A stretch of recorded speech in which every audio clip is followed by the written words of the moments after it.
Hi, I'm Alan Cylinder. And I'm his daughter, Chelsea Cylinder. We're Cylinder, and today we're here to talk about A Beautiful Day in the Neighborhood. Yes, this is yet another movie about Mr. Rogers.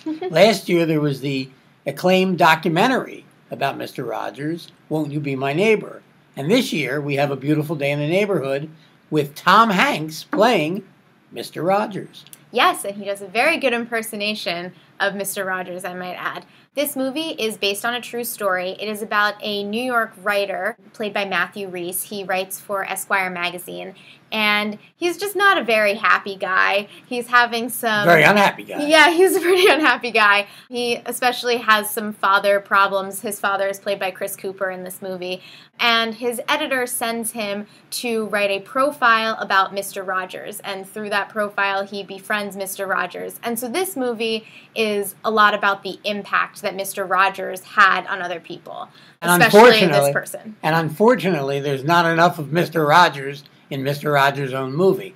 There's too much of the writer and his family, most of whom you won't care about, and some of which is so saccharine that instead of caring, you'll just try and run in the opposite direction of the screen, maybe even out of the theater.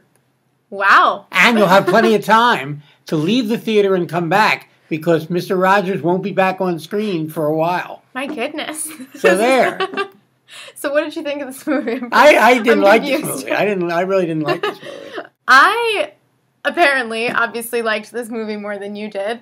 Doesn't seem that hard to like this movie more than you did based on that. I didn't hate the movie. No, I know. I thought the movie was nice. I really liked Tom Hanks, and I thought he gave a very good performance. Hanks. Yeah, and I thought he was really good. I really liked the way the movie starts off with him doing Mr. Oh yeah, Rogers' the movie TV starts show. off great. Yeah, I really like that. And the movie ends up very well also. I really Yeah. like the way she ended the movie. Yeah. It's directed by Marielle Heller, whose last movie was Can You Ever Forgive Me? Which I really liked. Yeah, which I liked too. I liked certainly better than this movie. I liked it more than this movie, too. But I did like this movie. I thought it was nice. I thought Matthew Rhys was good, too. Yeah, he was good. His character is not likable, which is not usually a problem, except that it's not really a character you want to spend much time with. And you spend a lot of time with him in this movie. I would give this movie 2 cylinders. I would give this movie 3 cylinders. A Beautiful Day in the Neighborhood. This is Alan Cylinder. And Chelsea Cylinder. Saying see you at the movies. Bye.